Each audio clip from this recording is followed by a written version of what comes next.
Welcome back. Just before 9:30 on your Sunday morning, nearly 1 million people nationwide are living with Parkinson's disease, but only 90,000 are diagnosed each year, as the disease is sometimes difficult to detect. So now we're joined live this morning with Benton Moss and Gail McGahee from the American Parkinson's Association of Iowa joining us this morning. It is Parkinson's Awareness Month. That is April, so we appreciate you guys coming in to chat about it. Let's just start here, too, for people that may not know. What is Parkinson's disease? Yeah, Parkinson's is a neurodegenerative disease process. It is because you don't have dopamine, which is a neurotransmitter chemical in your brain, and dopamine allows you to have sort of a smooth, coordinated movement. Those that are affected by Parkinson's actually have, usually there's about 4 motor symptoms that you see, so rigidity, or slow movement, shuffling gait you might see, loss of balance, and tremor. Tremor is probably the biggest one.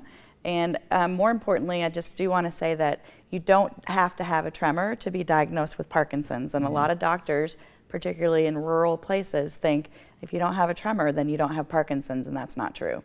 That's what I was just going to get into. Are people waiting? We just read the stats on how many people are actually diagnosed each year, compared to how many people actually have it too. So are they waiting for more of like the physical, visual effects to be present before a diagnosis happens?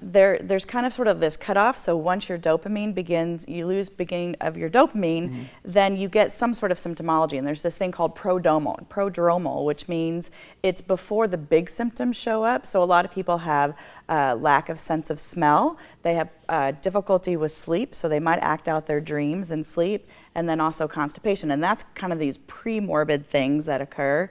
A lot of orthopedic things occur too, so it's sort of like a mismatch, and you can't quite figure out what's going on until about maybe 3 or 4 years into the loss of the dopamine, and then the motor symptoms begin to show up. And those motor symptoms, like I said, tremor, rigidity, slow movements, and then loss of balance. And that's sort of like, when all of those come together, that's when people tend to be like, yes, I think I have Parkinson's.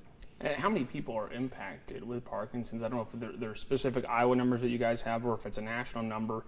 And then who's prone to Parkinson's as well? Yeah, it's actually, there's not necessarily anything that says that you are going to be the one who gets Parkinson's. So there's genetic factors, there's environmental factors that actually can be linked to getting Parkinson's. But, we're in Iowa, we're in the Midwest, there's a large link, they assume, from a pesticide standpoint.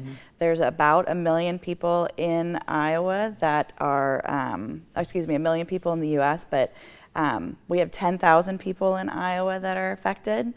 We just recently, the APDA did a study, Iowa chapter did a study and talked about sort of the prevalence by county, how many people per 1,000 were affected, and the numbers were staggering. Yeah, about 3.4. Was it per thousand? Actually 4.3 per 1,000 people in the state of Iowa, but counties like up in Mason City area and the Osceola area, those were 6 or even 10 people per 1,000, which is a large population. No kidding. What does the association do? What resources are provided by you all? Tons of resources, free exercise classes for those in small communities, including here in Des Moines. We also have treatment programs, referral and outreach, stuff like that we can actually connect people together to resources that they may not have or those connections that they wouldn't have. So they can reach out and learn more information from us by our website. And also we have our June conference coming up. It's Friday, June 7th at Lutheran Church of Hope in West Des Moines. And it is the largest PD conference nationally. And we are so proud of what we have. So just about to say, just finishing there too, I mean, how do you guys feel being able to help individuals that, may not know much about it, maybe, I'm sure, a diagnosis, maybe just from reading some of the resources you guys had. How does that make you guys feel? Well, personally, as a physical therapist, I get to have touch points with persons with Parkinson's and their care partners all the time. And it's really important to make sure that we understand that it's not just one person affected, but it's a ripple effect amongst families and care partners. But to be able to provide the resources, to be able to provide the exercise components, and to be part of an organization that believes so strongly in providing those, You know, our goal, APDA's goal, is to be able to get out in all 99 counties and have that rural outreach. And so our strategic goal, we've been really pushing it and been able to create more support groups, some more exercise programs, and all of these things being most of the part free, but resources and education is key to combating this disease, and I feel incredibly proud to be part of it. Yeah, we need resources for those who, you know, want to conquer and fight, because there is not a cure, and we need everything that we can do. Yeah. So pretty Some good exciting events work. coming up too for you guys. Yeah, the June conference is, I mean, there's 700 people that typically show up. It's education, it's resources, networking, allows for care partners to network as well, and it's just an incredible day. Want to be out there too. We got the website. You can go look for more information right there on your screen.